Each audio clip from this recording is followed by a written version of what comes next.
மூதுரை 5ஆம் வகுப்பு முதல் பருவம். நாம இன்று மூதுரை என்ற செய்யுளை படிக்க போறோம். தயாரா இருக்கீங்களா?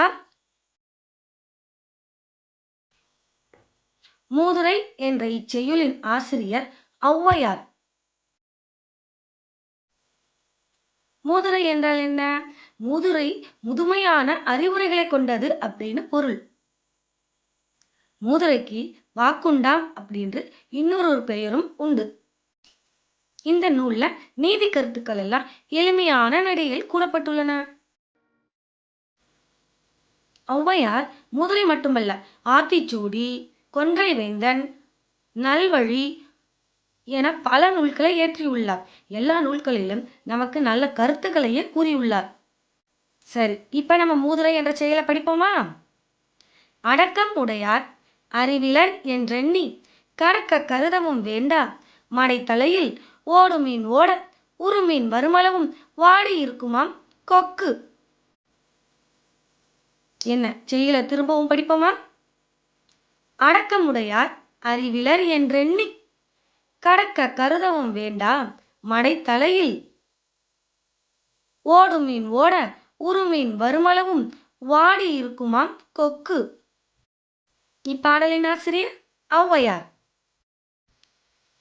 நாம இந்த செய்யுளுடைய விளக்கத்தை படிக்கிறதுக்கு முன்னாடி இதில் உள்ள சொல் பொருளை படிப்போம். அடக்கம் பணிவு, அறிவிலர் அறிவு இல்லாதவர், கடக்க வெல்ல, கருதவும் நினைக்கவும், மடைத்தலை நீர் பாயும் வழி, உருமீன் பெரிய மீன். இப்ப நம்ம பாடலின் பொருளை படிப்போமா? மடையில் பாய்கின்ற நீரில் சிறு மீன்கள் ஓடிக்கொண்டிருக்க கொக்கானது தனக்கு இரையாக கூடிய பெரிய மீன்கள் வரும் வரை அசைவின்றி காத்திருக்கும். சின்ன மீன்கள் வரும்போது உணவை எடுத்துக்காம பெரிய மீன் வரைக்கும் காத்திருக்கும். அதுபோல தமக்குரிய காலம் வரும் வரை சிலர் அடங்கி இருப்பார்கள், அதாவது பொறுமையா காத்திருப்பார்கள். அவர்களை அறிவில்லாதவர்கள் என, அவர்களை போய் அறிவில்லாதவங்க நம்ம எண்ணி வெல்ல நினைக்க வேண்டாம். அவங்க அறிவில்லாதவங்க தானே, அவங்கள நம்ம ஜெயிச்சிடலாம் அப்படின்னு நினைக்கக்கூடாது. பொறுத்திருப்பவங்களை, பொறுமையா இருக்கிறவங்களை என்னைக்கு நம்ம மதிக்க கற்றுக்கணும். அவங்க பொறுமை என்னைக்கும் ஜெயிக்கும் அப்படின்ட்டு இந்த மூதுரை வழியாக ஔவையார் கூறியிருக்காங்க. நாம திரும்ப மூதுரையை படிப்போமா? அடக்கமுடையார் அறிவிலர் என்றெண்ணி கடக்க கருதவும் வேண்டா மடைத்தலையில் ஓடுமீன் ஓட உருமீன் வருமளவும் வாடி இருக்குமாம் கொக்கு. பாடலாசிரியர் ஔவையார். இப்ப நம்ம சொல் பொருள் படிப்போமா? அடக்கம் பணிவு, அறிவிலர் அறிவில்லாதவர், கடக்க வெல்ல, கருதவும் நினைக்கவும், மடைத்தலை நீர் பாயும் வழி, உருமீன் பெரிய மீன். வாழ்த்துக்கள், எல்லாம் சரியான விடை சொல்லிட்டீங்களே. அடுத்ததுக்கு விடை சொல்றீங்களா? என்றெண்ணி என்ற சொல்லை பிரிக்க கிடைப்பது என்று கூட்டல் எண்ணி, மடை கூட்டல் தலை என்பதனை சேர்த்து எழுத கிடைக்கும் சொல் மடைத்தலை.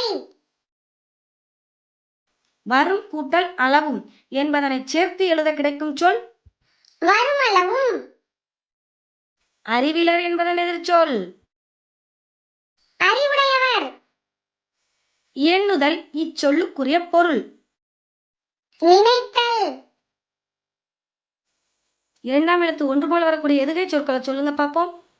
அடக்கம் கடக்க, உடையார் மடைத்தலையில், கருதவும் வருமளவும். என்னென்ன எதுகை சொற்கள் எல்லாம் நம்ம பார்த்தோம்? அடக்கம் கடக்க, உடையார் மடைத்தலை, வருமளவும் இருக்குமாம். மடைத்தலை இச்சொல்லில் இருந்து புதிய சொற்களை உருவாக்குதல். மடை, மலை, தடை, தலை. விடையெளி.